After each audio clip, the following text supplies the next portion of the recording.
So I'm returning to some tablet reviews here, and this is a mini tablet which is 8 inches and quite interesting. It's the Lenovo P8. So pick this one up here from gearbest.com. It took about 2 weeks to arrive, and I've only just got round to looking at it now because I've been really busy. So apologies for that. So this one, why it's interesting is because it's got a 16 by 9 inch screen with a 1920 by 1200 resolution, and it sells for about $159 US, and it's not a MediaTek tablet, so it's a Snapdragon 625 one. So it's 8 cores, 2 gigabytes maximum turbo speed. It has the Adreno 506 GPU, 3 gigabytes of RAM. It's got GPS as well in there apparently, which is really good. Wireless AC, runs Android 6, and has a 4,250 milliamp hour battery. So spec-wise there, it does look promising. Now this one took 2 weeks to get to me because I used the slow mail. So it came with posting out via Amsterdam to me here in Spain. And this, believe it or not, is my first Lenovo tablet that I have looked at least on the channel. And we have an instruction leaflet. This will probably be, well, user guide, Android. That is in English, which is good. Often those are in Chinese, but there's no need to go through that.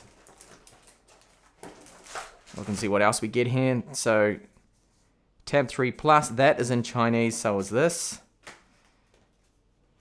Is the power supply. So this here is rated to, a little hard to see, 5 volts, 2 amps, that one. So it won't support quick charging, or at least not this charger. So we'll have to test out my quick charge 3 charger I've got to see if that's going to work on it or not, because the Snapdragon 625 does support that. And then of course micro USB cable here they've included, and there's nothing else there in the box. Okay, so let's have a look at the build quality of this. Now normally Lenovo products, at least their laptops for me, have been very good, the build they've got on here. So it's got a different looking material here, the rear of this. As you can see, it's not textured, but it's just like a stone kind of look to it. In fact, feels more like a rubberized plastic paint job they put on here. There's a Lenovo logo here on the side. Okay, that's a flap there for the... Okay, for a micro SD card goes in here. So good thing it does have micro SD card support. And it is using a small little slot here, so you need to pull that out, put your micro SD card in there. Unfortunately, no SIM card. That could have had a nano SIM there at the top, but maybe other models may introduce that later on in the future. Who knows? It would be good to have though, since this really is like a mobile phone chipset. So on the rear here, we've got a 8 megapixel autofocus camera with an LED flash that looks to be dual tone, I would say, below it, which is good. So on the right side, we have the volume up and down buttons and power here. These are made out of plastic. The build quality of them feels alright. They don't shake around. They're not loose or anything. On the bottom, you'll find a loudspeaker and microphone.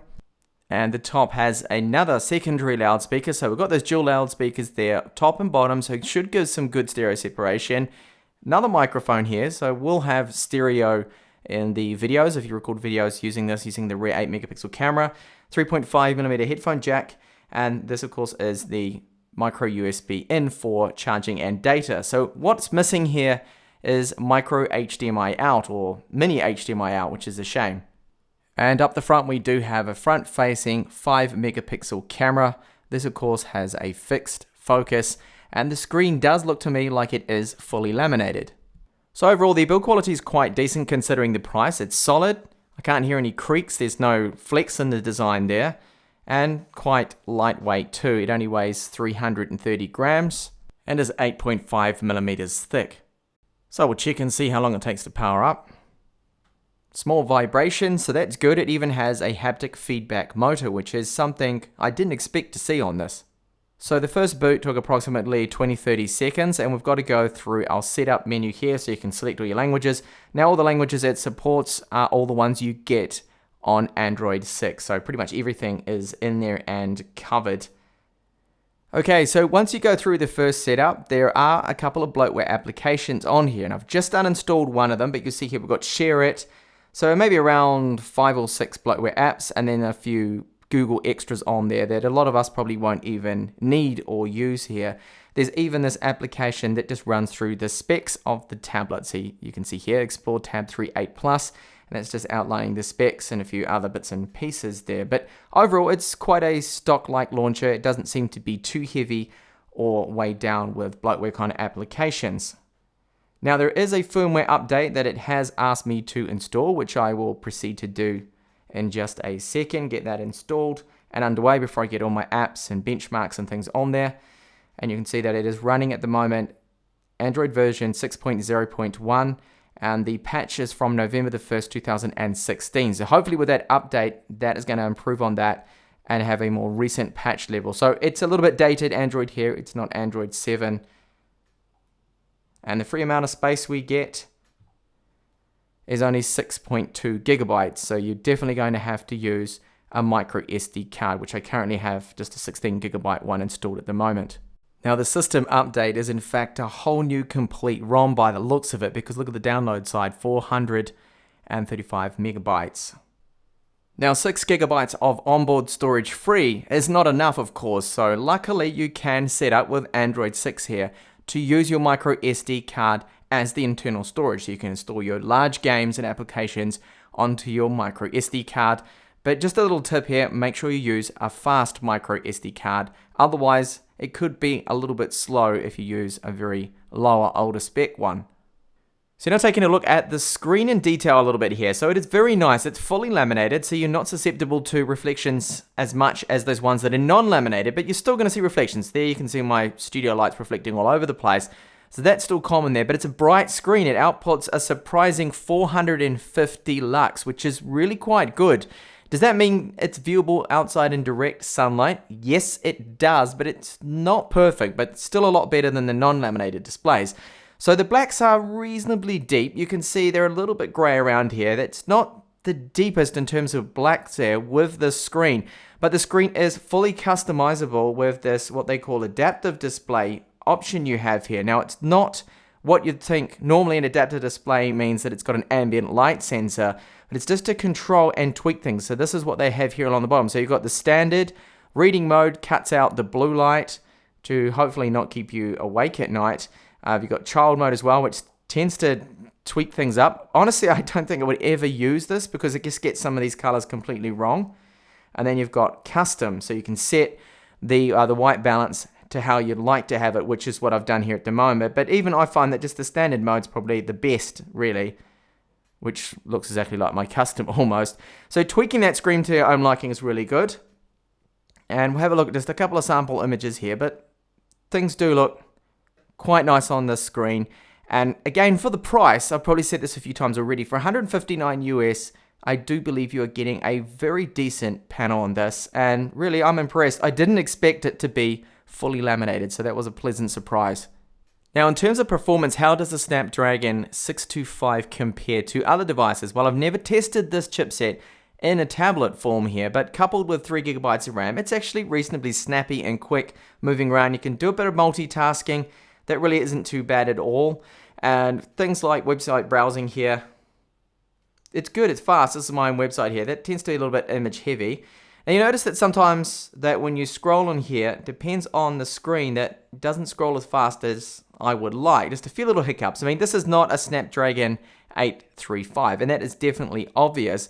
But I do find that the performance and also the touch accuracy of the screen is really quite decent. Now, speaking of performance, I do have the typical benchmarks I like to show in my reviews here. So we'll start off now with Antutu. So this is the score that I was expecting a little bit higher because most Antutu devices that I've tested out, most Snapdragon 625 devices get around 60,000. But more or less, this is kind of in the same area there. Perhaps a little slower than expected. And here is the internal speeds of the eMMC. So it is a eMMC 5 spec here, which is good. And it's not the slower 4.5. So we're getting 270 sequential reads. And then the writes maybe a little bit slower, around 46. And the random reads and writes, which is quite important too on the general OS performance on Android 6 here, good scores there. And here's the Geekbench 4 score. And, this is a couple of problems that I encountered. Perhaps the only problem that at one point I was getting this error that the connections were timing out with the wireless, and I just had to disable wireless and then connect up again, and that seemed to have fixed the problem. But in my couple of days using this is really, that was the only thing, and it hasn't come back, so I'm not too sure whether that was an issue or not, perhaps fixed in one of those firmware updates. And the wireless speeds as well, Very good here. I mean, it is wireless AC. Now, I can't get the kind of speeds I can get out of, say, a desktop or something that's got the Intel wireless 8265 chipset in there, which will get my full fiber optic speeds in there. But nevertheless, the performance is really good and no issues with the range because of the plastic housing that this has. Now, onto charge times here. It takes approximately 2 hours and 30 minutes, maybe slightly less, to fully charge using a Qualcomm Quick Charge 3 charger. So yes, it will support it, but the included charger takes around 4 hours, quite slow. So this is definitely a bit faster using Quick Charge. So do recommend getting yourself a third-party Qualcomm Quick Charge charger just to get faster speeds out of that. Now, battery life, just to touch on that, a little disappointing. I can squeeze just 7 hours. Now, this has a 4,280, I think it is, milliamp hour battery. I really expected a bit more. I was hoping for around 10 hours, but I don't think 10 hours is possible. Even lowering the screen brightness to something really dim, I really don't see it happening. So that is around 7 hours of on-screen time. Now, one thing we don't often see in these tablets, in fact hardly ever, is GPS. And with a compass. A lot of them do not have hardware compasses in here, and this does, making this tablet ideal for use set up in a car as your dedicated GPS machine. If later on you decide to retire this, you could probably do like a dash mount in your car, and it actually works really well too, the GPS on this with the Snapdragon 625. I have no problems with it getting a lock, no problems with accuracy when driving, moving around, walking around town. It normally stays between 3 and 5 feet there, as you can see there. The hardware compass, which is often never on these tablets, so great to see. So the Lenovo P8 Plus has dual speakers, as I pointed out in the beginning, which is really good to see. So we've got one here on the side and one on the other side. Now, if you happen to be holding it here in landscape mode, that you can sometimes block those speakers, but depending, if you cup your hands like this, you can probably aim some of that sound towards you to make it sound a little bit better.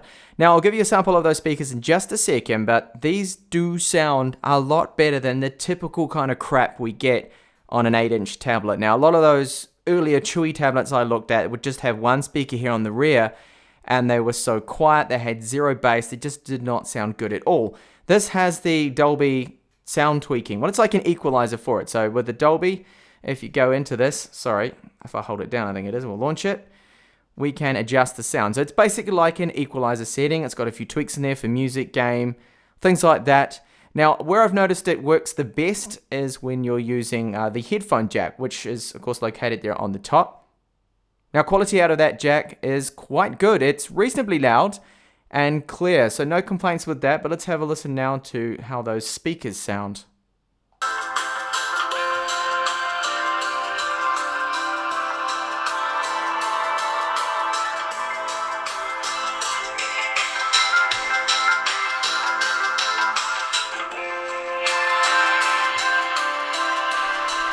So as you heard from that sample, that they do crackle and distort a little bit at 100% volume, but they are so much better than the typical cheaper 8-inch tablet. So the camera on this, we've got an 8 megapixel sensor on the rear. It takes an average photo. It's got a bit of focus trouble, but I will give you a couple of samples in just a second, but I wanted to run through the settings we get because there's actually quite a lot on there. Now we've got this video high frame rate, which goes all the way up to 240, which is something we don't normally see, or not on a tablet like this. Video quality on both the front and back is only 1080p max, even though this chipset will support 4K. It seems for some reason they have disabled that. Now you see down here image stabilization.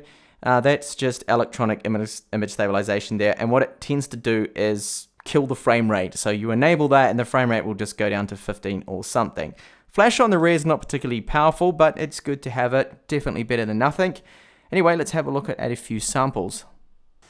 Focus has a bit of a problem, so I mean, it's not really amazing quality. That's why I'm not going to go into much depth at all with the video performance. You can at least record videos on it, but I think most people's cell phones will do a lot better job.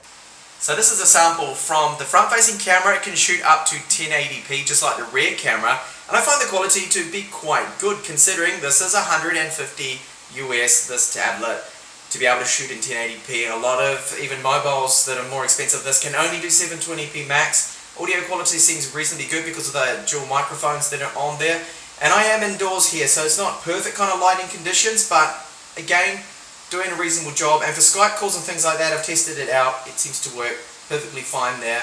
No problems. People can hear you well, I can hear them. So all in all, the cameras on this, I think, are definitely adequate. But I wouldn't be going outside and taking loads of photos or anything with that rear camera at least, because the focus is just all over the place. Now there are also a couple of things in the settings I do like. As a parent, I like the fact that it has kids mode on here. That is very handy, so you can lock down their control and their use of the tablet. So if you have, for example, like a 3-year-old or a 4-year-old, and you don't want them running certain applications, you don't want them to go into YouTube and look at things they shouldn't be looking at, of course you can block that, which is good. And then we've got this interesting setting on here too that I don't know if people will be using on an 8-inch tablet, but it's handy to have. Glove mode just increases the sensitivity of the screen by quite a lot, meaning that it will actually work with gloves and things. But not that I've tested it, I don't have any gloves around here in the middle of summer to put on to test that. And also made a bit of an error before, sorry. I said that it does not have an ambient light sensor. It in fact does have one right next to the front-facing camera, and there's also a status LED here that will light up white. When you get an email or something like that, you will see that pop up, which is also great for that. So the adaptive brightness is all you need to enable for it to work with that ambient light sensor, and it'll adjust the brightness automatically, of course. Okay, so what about gaming performance? Now let's have a look and test out a couple of new titles here. Well, more demanding titles, and see how well it runs them. So I'll start out now with Modern Combat 5, which is an older kind of game, but still a lot of chipsets do struggle running this one.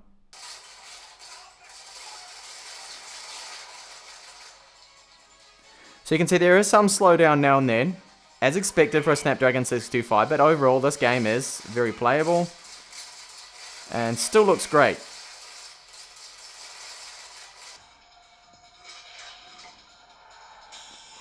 Mortal Kombat X, playable, good frame rate on this. Can handle this demanding newer title that runs at the native screen resolution.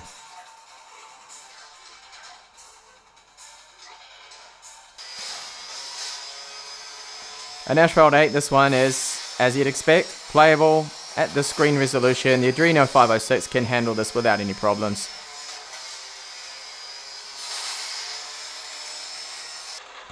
And what about a demanding title here like World of Tanks? So this is running with a very playable frame rate. I've seen on other Android tablets it being really, really slow here, but you can see perfectly fine. It's running well over 30 frames per second. Now I have noticed that when you do game for extended periods that it will get warm in this area just around here on the back. But nothing alarming. The only time it starts to get quite hot is when you game and charge at the same time. So Lenovo's P8 or the TAB3 8 Plus has surprised me here. Really nice screen on here. I did not expect to see a fully laminated display on here. Very decent brightness too at 450 lux, means it's one of the brighter ones that I have reviewed. Now the software on there, Android 6, a little bit dated now, and that security patch level needs to be looked at. Hopefully Lenovo will be out with some patches soon on there, but the ROM performance is good. Build quality is very decent for 159 US. The cameras have some more advanced settings on there that you don't normally see, but they don't offer particularly good photo quality as expected really. I don't know anyone that's really taking serious photos on a tablet, at least not an 8-inch budget tablet out of China. But the video quality from it for things like Skype is fairly decent and a lot better than others. Same goes for the audio quality because it does have the dual array microphones on there. Now the other thing is the performance in general, good for gaming. You will see a few little hiccups and stutters now and then. Don't forget that is the Adreno 506 and this is a Snapdragon 625, so it's not a powerhouse of a chipset, but it's a lot faster than those MediaTek ones that we normally see in these tablets here.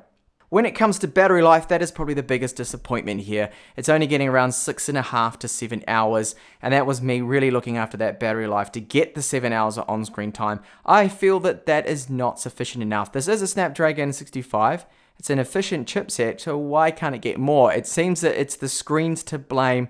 The backlights on it seem to just consume probably a lot more than the likes of what you get from a 5.5-inch mobile phone screen, of course. And that's normal, but it would be nice if they put a larger battery in here and perhaps we could get at least 10 hours of battery life.